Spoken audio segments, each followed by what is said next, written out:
Hello, one and all!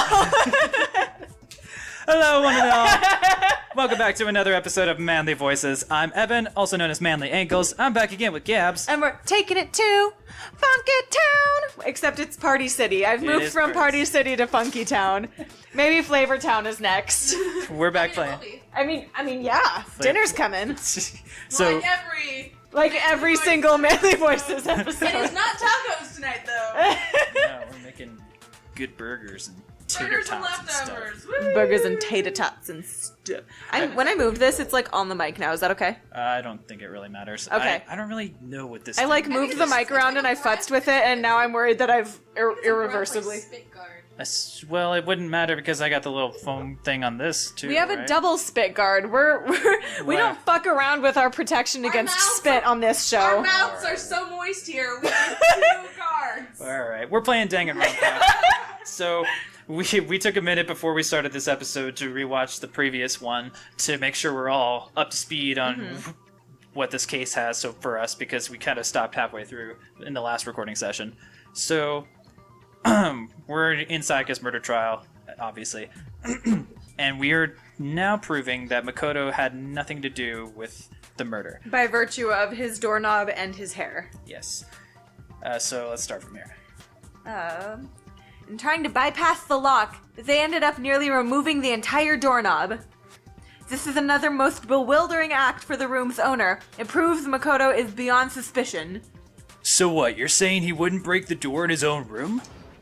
But if the only choice you have is to break it, you break it! There's nothing bewildering about it! You still don't see? Okay then. Let's take another look at how the incident unfolded. Hopefully that will help you understand. Kyoko said it was a bewildering act. I almost didn't notice it at first, but is that the key point here? Shut up, A dude! bit more to learn about non-stop debates. Okay. Yeah, I'm here to learn. From here on out, a number of weak spots will start going up. But no matter how many weak spots, there's essentially only one lie or contradiction in that debate. What I'm trying to say is not all weak spots you see are necessarily false. Use a truth bullet on the wrong one, and not only will you fail to refute what they said, but you'll also lower your trust with everyone, and your influence gauge will take damage. So this is So like it's kind of getting like this... in Phoenix, right? Like you Yeah. can point out things that are funky, but it's not necessarily the thing that's gonna like get you to progress. Yeah, so if you object at the wrong thing, you'll take damage. Okay. And if you reach 0, you fail. You'll have to rely on your You own did. logic to determine which weak spots are actually lies or contradictions. Well then, good luck and have fun! Oh, thanks. I think we failed a couple of times. I mean, Yeah. everyone's done it. Yeah. Yeah. I mean, at least with Phoenix, right? We got the bathroom door. Bathroom door frame. Alright. Oh God, I hate nerdy girl writer bitch. Psycho's first attacked in the main room. Oh, Coco? Fled to the bathroom. It's Coco, right? So Yeah. we kill her right after her. It's Evan's favorite character. And they got into the bathroom. Oh wait, that was me. Oh. At that point, the killer had to try and bust down the door. That's wrong. Because Sayaka locked That's it. wrong. That's wrong. Locked up. Beep, beep, Shit, the I top. missed. That's okay. And then finally the culprit Upstairs kitchen. This is so hard to keep up with. Ah! We already know the answer. Bitch! It's not because the door was locked. There's a different reason entirely. Alright. Incident complete from Makoto's room, fled to the bathroom, killer ran after, and then they got in the bathroom and busted down the door. Bust down the door because Sayaka Locked it. Bam! Objection. Relevance. That's wrong! That's wrong. Counter! Kitchen table! Sink. The reason my bathroom didn't open wasn't because it was locked. After all, the girls' rooms are the only ones with locking bathrooms, right? Yes, now that you mention it, that is true. Then why didn't your bathroom door open? Because it was stuck. That- Huh? What are you talking about? My bathroom door doesn't fit in the frame quite right. Monokuma over there can testify to that. Yep, true as true can be. But you know, you're supposed to be the ultimate lucky student, right? But to have such a cruddy door! That's not lucky at all! So the reason the door didn't open was just because it was stuck. But the killer didn't know that and assumed it was locked, so they tore apart the doorknob to get in. Okay, but then why would the killer even think the door was locked in the first place? Everyone should have known that you can't lock any of the boys' bathrooms. The killer could easily make that mistake thanks to one important detail about the scene of the crime. The killer was convinced the bathroom door was locked, so they didn't know that the door actually couldn't be locked. In other words, the important detail about the scene of the crime they didn't know was the crime took place in my room. Yeah. Because they got switchity-swatchedy swooed. The killer must not have realized that it was my room. What? Are you saying the culprit didn't even know where he was? Or she, because it was Toko. That's inconceivable! Inconceivable! And yet, he's absolutely right. Say what? Oh god, I love Hifumi. Well, to be more specific, what the killer didn't know is that Makoto and Sayaka had switched rooms. Which is what led to the misunderstanding about the bathroom. If Sayaka had been in her own room, then Then there would have been a lock on the door, and they would have had to break through. so they had no idea how unnecessary their actions were. Ultimately, we can't know if it came open by force or simply by accident, but the killer must have been considerably confused, with no idea how they actually got the door opened. Regardless, it was a pointless act. Wasting time to try break down a door that wasn't locked is definitely something I wouldn't do, since I would have known exactly why it wasn't opening, right? That is a definite possibility. Then the killer would have to be someone who didn't know they'd switched rooms? Then Makoto couldn't have done it. That's what I've been trying to tell you, bitch! Okay, then who did do it? I'm sorry, but I give up. Quit without saving. Same. What happens if we can't decide on who we think did it? Well then, why don't we just vote right now? Majority rules! Majority rules? Do you really think that's a good idea? Yeah, our necks are on the line here. Someone seriously needs to do something, for serious. No, like, pure culprit's like, yeah, that's a good idea. Let's vote. Does no one have any other thoughts or questions? It does not matter how trivial they may seem. As a matter of fact, I do have one question. Oh, you don't gotta sound so disappointed. It's fine. Just ask your question. No, now I don't even want to. Okay, so, well, I was just wondering how the culprit got into Makoto's room in the first place. Yes, how did the killer get inside? Maybe Sayaka just dropped the key somewhere and the culprit picked it up. That's possible, right? Wrong! I don't think so. That seems way too convenient. And maybe someone picked the lock? Negative. If you remember, Monokuma made it quite clear that the locks are all unpickable. All locks are unpickable until you pick them. Fine, how about this? The killer got in the easy way. They could have knocked and said they wanted to talk or something, and Miss Mizuno just let him in. No, that can't be it either. Oh ho? Trying to argue against me? Sounds like someone doesn't know his place. Okay, Hifumi, whatever. Hello? Why exactly can't that be it? Because she asked me to do something in particular because of how frightened she was. That's the answer right there. There's no way Sayaka let someone in because, well... on the night of the murder... Okay. Wait, maybe there's more, yeah. Originally asked Makoto to switch with her with something attempted to force their way in, and she became frightened. Should we present this, then? That's what I would do. Alright, let's try. Take that! Yeah, okay. Because Sayaka was already scared, remember? That's why she asked me to switch rooms in the first place. The same goes for you, Sayaka. No matter who it is, don't open your door for anyone. Even if I'm sure it's you, I absolutely won't open it. Otherwise, what's the point of even switching? Knowing what she'd been through, I just can't believe she would have opened the door for anyone. What if her being scared was a lie? What if her being scared was a lie? I keep getting those two mixed up. It's okay. Huh? What the hell is that supposed to mean? Why would she lie about something like that? How you gonna lie like that? I don't know. You don't. I know you don't want to consider it, but look at this and tell me. Can you still deny the possibility? There's something I want to talk to you about, just us two. In 5 minutes, come see me in my room. Check the nameplates to make sure you don't get the wrong room, okay? I found a notepad during my search, and I stated in the top seat with a pencil. And these are the words that appeared. I've only ever done that trick with, like, quarters and stuff. Yeah, I've never been able to do it with an actual piece of paper. Yeah. Oh man, I've totally seen people do that on detective shows!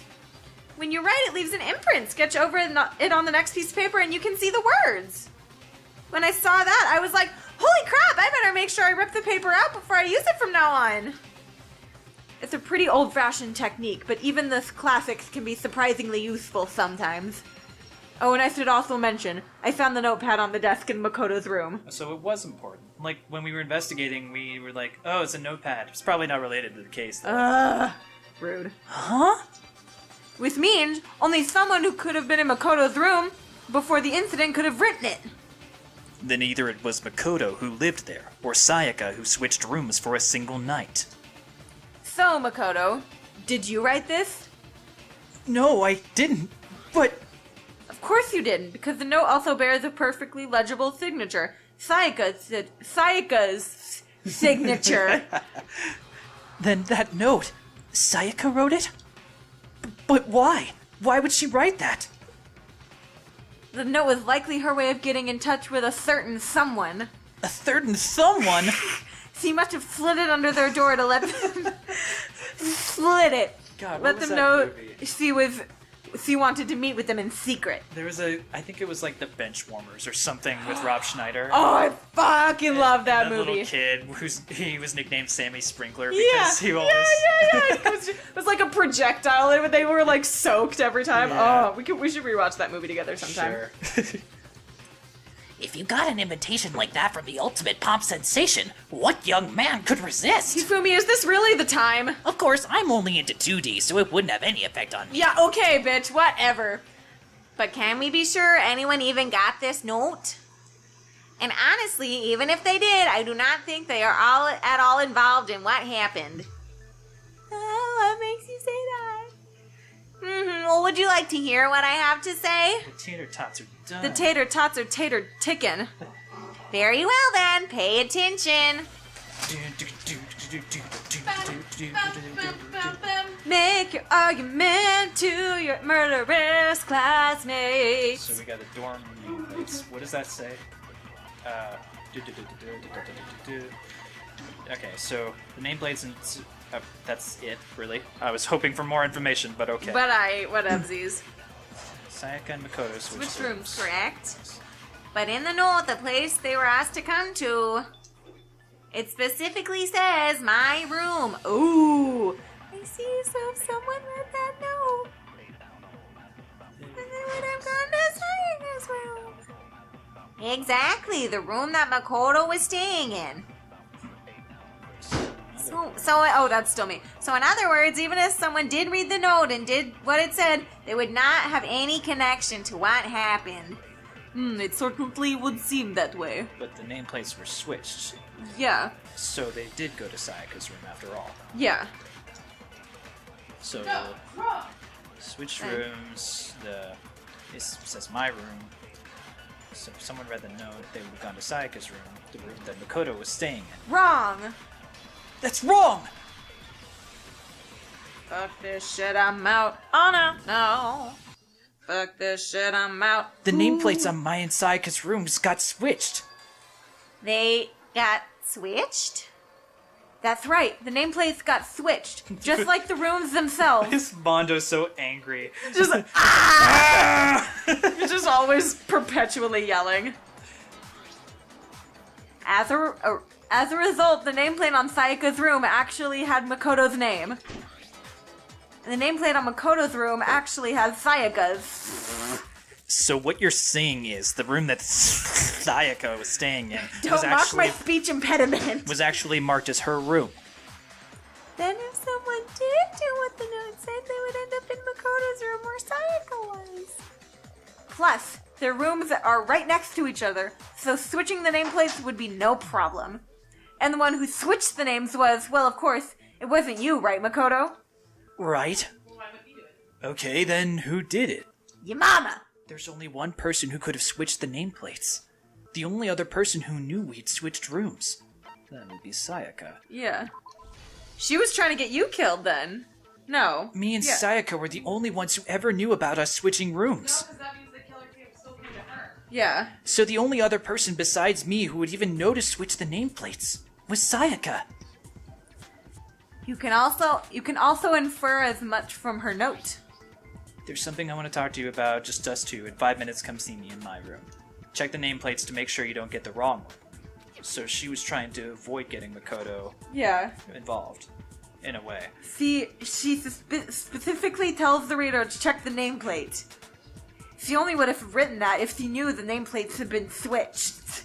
Why would she switch them in the first place?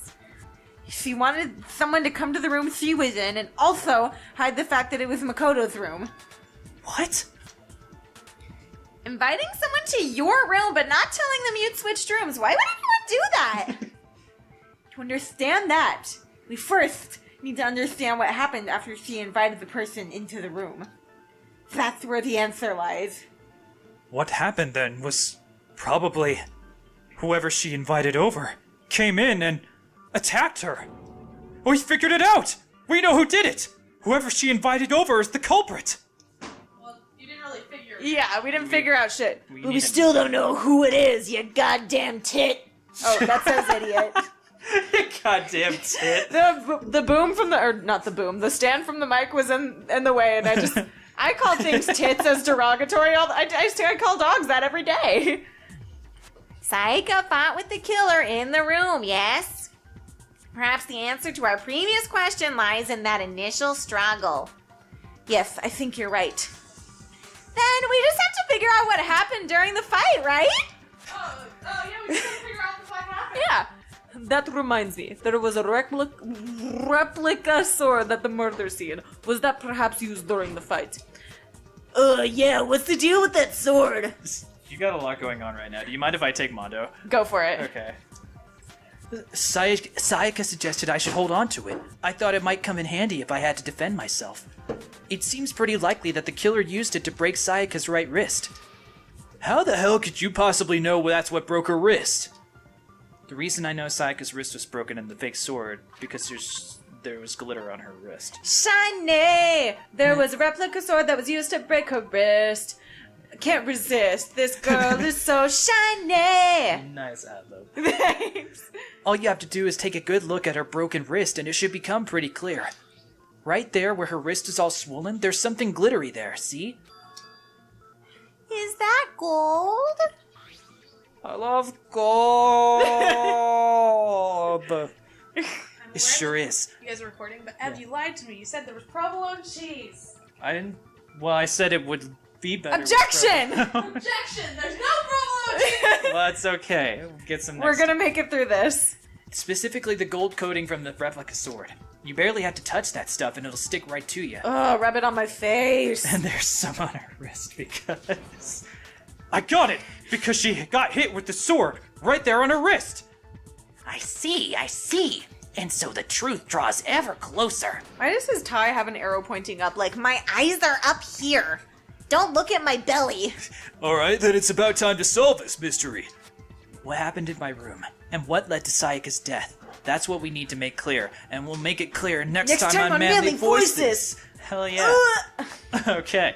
Thank you guys, everybody, so much for watching. If you like this video, leave a like down below, and please subscribe if you want to see more. And also comment on what other voice adventures you'd like to see us do on this show. Until next time, bye, everybody. Bye.